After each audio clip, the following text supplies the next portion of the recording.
जब निकाह होता है तो निकाह से पहले वो लड़का लड़की अलग अलग होते हैं, फिर निकाह होकर वो एक होते हैं, अब वो मियाँ बीवी कहलाते हैं। अब वो मियाँ बीवी बन जाते हैं, दोनों के रिश्ते होते हैं। उसके बाद अल्लाह पाक की रहमत से अल्लाह पाक उन्हें साल भर में 1.5 साल में अपनी रहमत से उन्हें औलाद अता फरमाता है। अब वो मियाँ बीवी जिनकी अभी अभी शादी हुई थी 22-23 साल की उम्र में, अभी उन्होंने अपनी लाइफ जर्नी स्टार्ट की थी और उनको औलाद हुई और वो माँ बाप बन गए। जैसे ही वो माँ बाप बनते हैं उन पर एक जिम्मेदारी आ जाती है। जिम्मेदारी आने के बाद अब दोनों मियाँ बीवी का फोकस एक ही होता है कि वो अपने बच्चे के लिए कुछ अच्छा करे।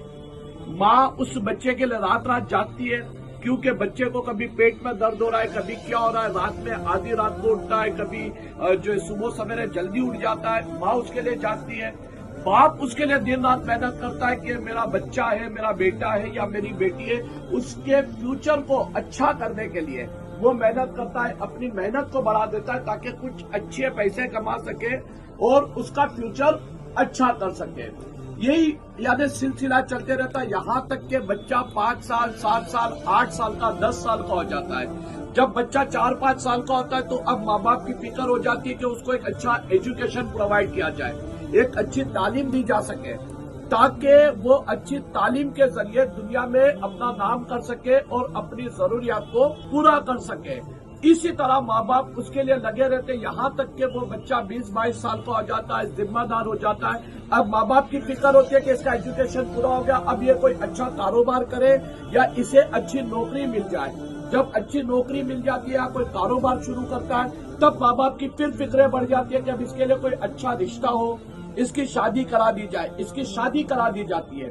इसकी शादी के बाद जब इसके यहाँ औलाद होती है तो अब वो माँ बाप पहले मियाँ बीवी थे, माँ बाप वे अब दादा दादी बन जाते हैं। अब दादा दादी बनने के बाद भी उसको छोड़ते नहीं है, अपने बच्चे की परवरिश में लगे रहते हैं, उनको खिलाना, उनको घुमाना। और इस तरह से एक माँ बाप अपने बच्चे की जब तक के 30 साल के आसपास उम्र नहीं हो जाती तब तक वो अपने बच्चे की खिदमत करते रहते। मगर एक बात मेरे समझ में नहीं आती कि जब वो माँ बाप ने बच्चों की शादी की और माँ बाप की उम्र 50, 55, 60, 65 साल हो गई और अब उस माँ बाप को जरूरत है जिस माँ बाप ने अपने बच्चों के लिए 30 साल लगा दिए, 25 साल लगा दिए उसकी हर तरह की खैरख्वाही करने में, उसकी हर तरह की खिदमत करने में। उसको रात में अगर वो उठ जाता तो उसकी तबीयत का ध्यान रखने के लिए, बिस्तर गिला कर दे तो उसके कपड़े बदलने के लिए, उसकी दवाई के लिए, उसकी एजुकेशन के लिए, उसको घुमाने के लिए, उसके एंटरटेनमेंट के लिए, हर तरह से वो माँ बाप उस बच्चे की कोशिश करते। मगर आखिर ऐसा क्या होता है कि शादी होने के साथ बच्चे माँ बाप से अलग हो जाते हैं और ये बोलने लगते हैं कि यार हमारी भी तो कोई पर्सनल लाइफ है।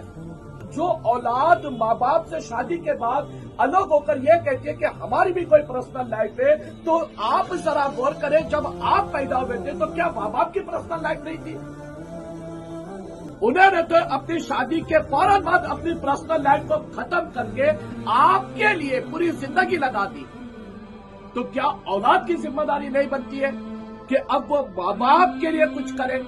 अरे मैं ये नहीं कहता कि आप माँ बाप के लिए जिंदगी खत्म कर दो, मगर कम से कम इतना तो करो कि जितना आपके पैदा होने से लेकर आपको जिम्मेदार बनाने तक आपके माँ बाप ने जितने साल लगाए, आप कम से कम उतने साल तो अपने माँ बाप के लिए लगाओ।